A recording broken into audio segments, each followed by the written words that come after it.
Okay, so when someone tells me I can't do something, I first check if it's realistic. Um, let's say I only have one arm. It's not realistic to play a two-arm sport. It's not realistic. So something like that. But a lot of times, that's like 1% of when people say you can't do something. A lot of times it's based on observation. So they're like, well, you have one arm, you can't play a two-arm sport. That's realistic. That's very real. That's when you know you can't do it. But 99% of the time, it's based on social awareness. And as you know, a lot of people don't have social awareness. They don't know what a girl is. They don't know what a boy is. They don't know what a girl is capable of. They don't know what a boy is capable of. So their social awareness is very low, right? It's based on minimal research that they've done. Um, I only listen to scholars. I don't listen to. I saw a YouTube video. I read a 1 minute book. I don't listen to those people because those are opinions. I only listen to well researched people. Um, so when someone says I can't do something, I first eliminate the realistic, if it's realistic, that 1%. And then I know 99% of the time these are not scholarly people. You're not a scholar. Unless you have a PhD. Unless you have a PhD, I'm not listening to you. I know you got that. I know your research is 1 minute and then you fell asleep. So I'm not listening to you. So if you don't have a PhD in that topic, I know 99% of the time you don't know what you're talking about. It's real simple for me. So if I take out the 1%, being realistic, 99% of the time, what people say is an opinion, because the amount of people who have a PhD is about 1% of humanity. Is not a lot of people. So I'll ask, do you have a PhD? If you don't have a PhD, I know you don't know what you're talking about. So 1% aside, 99% of people do not have a PhD. Just know that. 99% of people do not have a PhD, meaning all they do is eat and sleep. That's what it means. They eat, then they sleep. They eat, then they sleep. 99% of their life is eat and sleep. They don't do anything else. They don't research. So 1% aside, 99% of people are lazy. They don't do anything. It's all opinion. Put that 99%, 1%, 99% aside. Now you have a better understanding of where you are in the world. Okay? 1% realistic. I have two arms. I'm healthy. Okay? 99%, these people are just lazy people. They don't know what they're talking about. So you put the world right here. 1% realistic, 99% are uneducated. So you're just out here wandering around. You can be whatever you want to be. You can do whatever you want to do. So that's how I see it. That's how I summarize my world. Be 1% realistic. I'm not going to play basketball. Let's be realistic. I'm not going to play basketball. I'm 5'6". It ain't going to happen. First, be realistic. And then, secondly, 99% of people are opinionated. They don't have a PhD. Having a hobby, that's not a PhD. It has to be an essay format.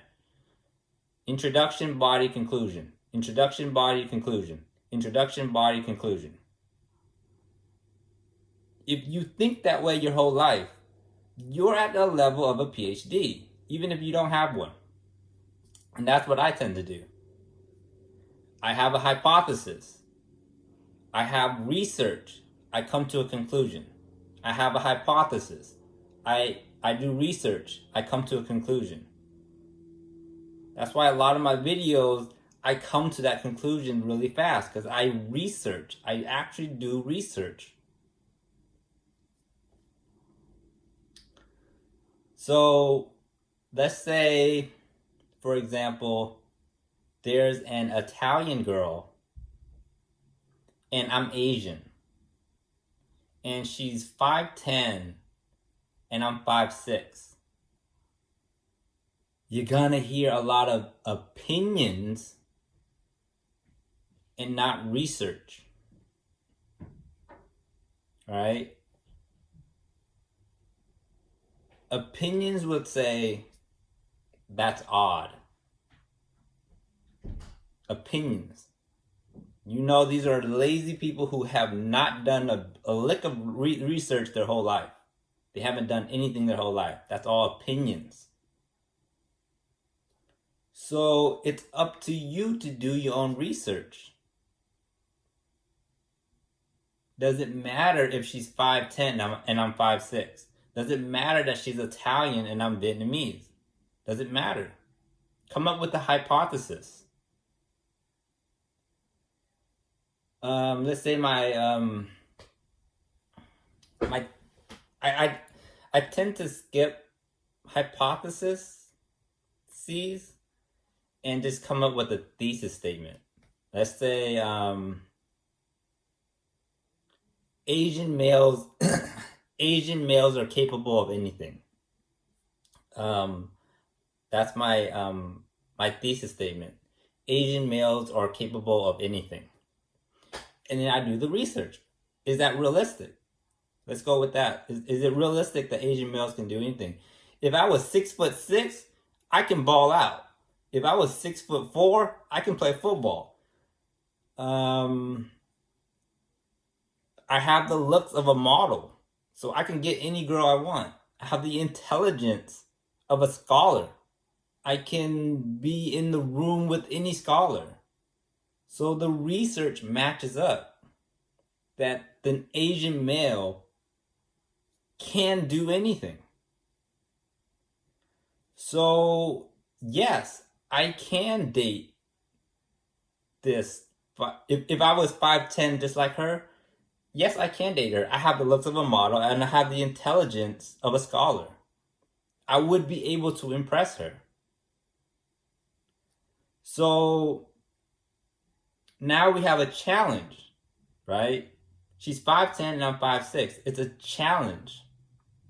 Now here's another part of the essay. So that part of the essay is, yes, Asian males are capable of anything. Now here's the next part. I'm actually realistically 5'6". What does that mean? It's a challenge. So is she up to that challenge? And am I up to that challenge? That's all. It's that simple. Are you up to that challenge? So I tend not to listen to unscholarly people. I don't listen to them. They're my friends, we joke around, But when it comes to scholarly topics, I don't listen to them. When it comes to scholarly ideas, I tend to be by myself because I take it very seriously.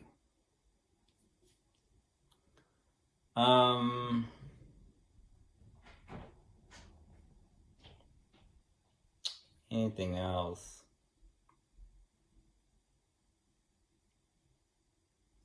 And yeah, and so I come to the conclusion. It's actually the conclusion is still the same. Yes, Asian males can do anything. So my the first part of my thesis is yes, if I was at this height, if I study this much, yes, Asian males can do anything. But then I throw in that little bit of extra of let's challenge that Asian male. Let's put that Asian male in a challenge. So let's say there's a beautiful Italian girl, but she's 5'10", and I'm 5'6", right? In that challenge, and I still come to the conclusion that yes, if I want to take on that challenge, yes, I come to the conclusion that Asian males can do anything. So take away Asian males, you can put African American males.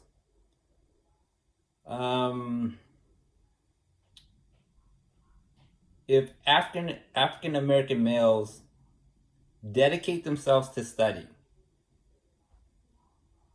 they can attract any girl through their intelligence, be well spoken. And if you put in a challenge of a height difference, it's the same thing. If you want to take on that challenge, so African American males can do anything. It goes the same with Caucasian males. If you dedicate yourself and you're well spoken, you can attract the women that you want. And it goes the same for women. If you dedicate yourself, you can attract the men that you want. And the height difference, what if you're taller than the male and it's just another challenge, and then yes, women can do anything. The conclusion is still, yes, if you take on that challenge, yes, the conclusion is still you can do anything.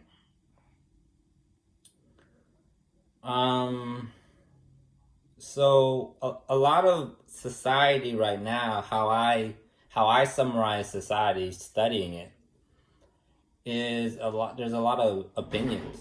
There's just a lot of opinions.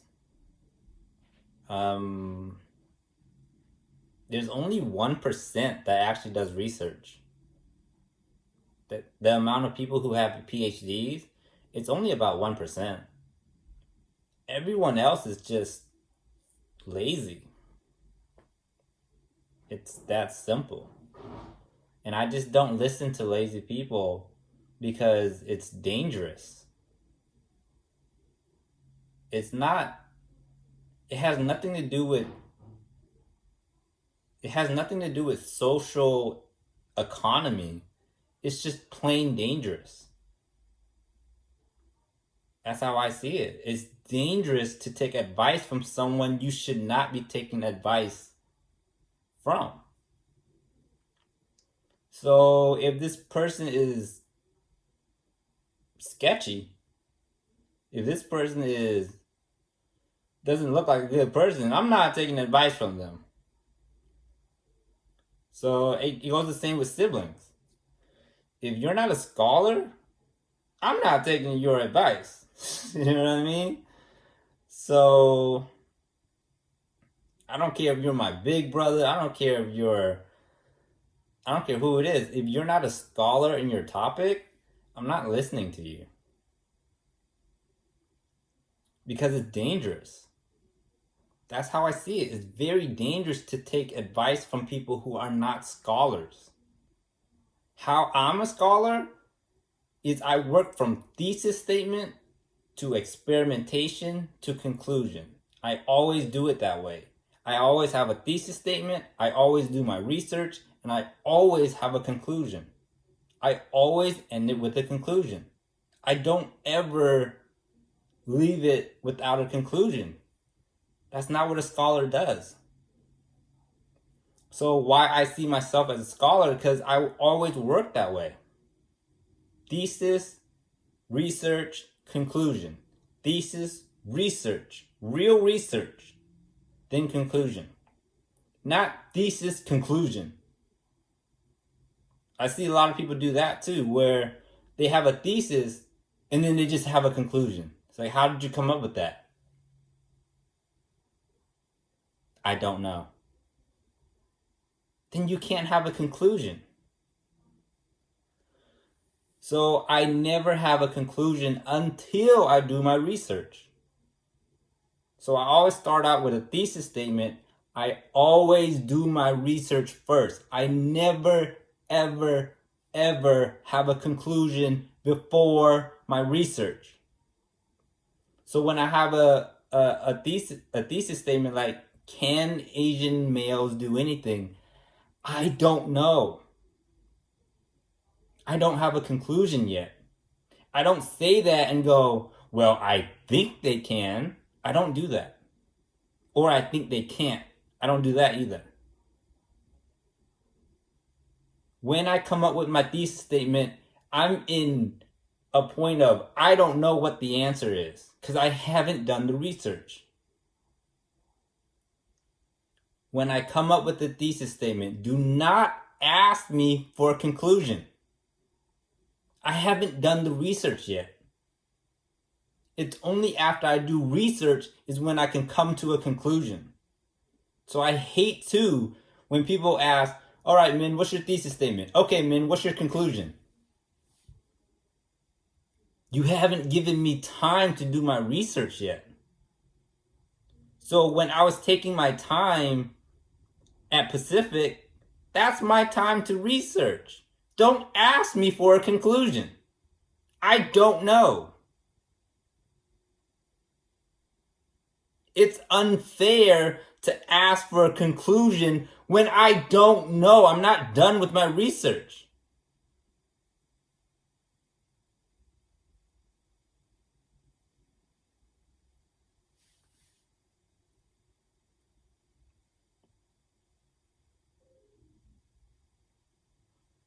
So,